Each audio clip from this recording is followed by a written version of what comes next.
how.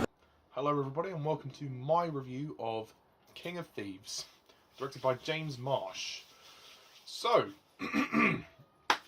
King of Thieves.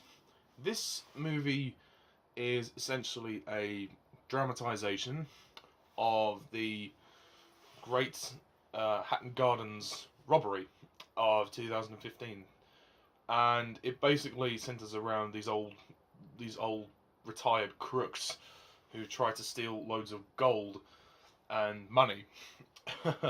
They recruit this young man named Basil to turn off the alarms and everything. He's the kind of the techno guy. He works in telecommunications, so he sorts all of that out, and they do all the practical work. And then it's it's very much it. That's very much it, really. So yeah, King of Thieves.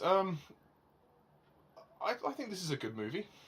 I don't think it's anything spectacular, but I think it's a pretty decent movie. It's pretty fun. I mean, the main thing it has going for it, obviously, is the cast. I mean, you've got a load of old people in the cast. Excuse me. You have Michael Caine, who's once again very good. Michael Gambon, who plays a small part. He's funny. Jim Broadbent is pretty good too. Ray Winstone, Tom Courtenay, and Charlie Cox. Those are the main players of the cast. The rest of them are all just sort of smaller parts. I mean, the movie's very good. I mean, it's pretty good. I mean, it has the robbery scene itself, I think, is interesting, and seeing how the crooks actually did break in quite successfully to Hatton Gardens and steal all of that money is interesting. But the film lacks drama.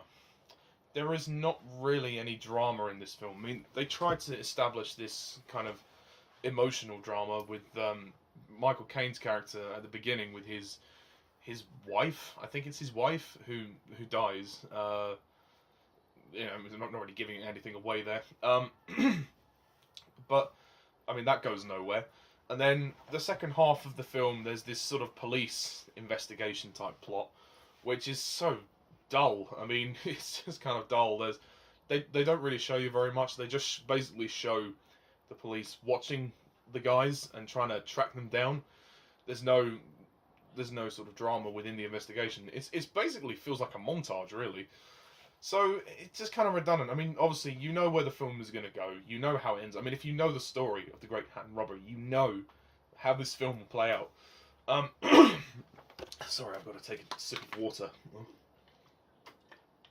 Ugh, I've got this tickle in my throat. Anyway, I think the film is pretty well put together. There are some nice acting moments. All the cast are great, as I've said. But it's not really a film that stands out particularly to me. It does have a sort of slightly slower second half. The second half is kind of... It's a bit slow. The movie's in 108 minutes. And you just sort of feel like maybe it just should have been 90 minutes, really. Maybe it's a bit too long. It just kind of went on, and the second half didn't really go anywhere until, obviously, the big climax of the film, which we all knew was coming. The main highlight of the film is that robbery scene, is seeing them all get together and go through the robbery. There's some nice humorous moments, there's some charming moments with the cast, there's some good acting moments. The direction is okay, I think, by James Marsh. But ultimately, it's not really a groundbreaking film. It doesn't stand out to me, but it's a pretty fun movie. And it tells a good story. Well, it retells a true story. So it is quite intriguing, to say the least, but there's nothing special. But yeah, so I don't have anything else to say about it. I mean, the music they use is quite good. I think all the location work is great. They film most of it in London, so that's pretty iconic. The actual set, the set of the vault is very impressive, I think, as well.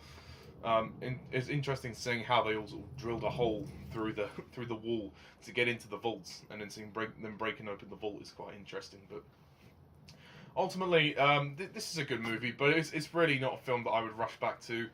I had fun with it. I think it was fun. It was pretty harmless, but don't expect a masterpiece. It's not a masterpiece. So I mean, that's all I've got to say. Really, I've got nothing else to say about this movie. So I am gonna score King of Thieves 7 out of 10. I can't see me loving nobody but you for all my life. When you're... Yeah, the more I think about it, the more I just think it just lacks that dramatic. Well, I mean, there are some character moments, of course, but there's just no drama really in that the second half of the movie did just sag for me, which is why I gotta bump it down. I was gonna give it an 8, but then that second half of the movie let it down for me. So that's my review of King of Thieves. Please let me know what you think down below in the comments section. Do you agree? Do you disagree? And stay tuned for my reviews of the Johnny English movies. So, ordinarily I would review them in order, but I actually ended up seeing the third one recently, so I'll end up putting that one up first, and then I'm going to watch the first two and put those up. So, that's pretty much it, guys. So, stay tuned for those reviews, and until then, thank you all for watching, and as always, I'm Mr. TARDIS11. See ya.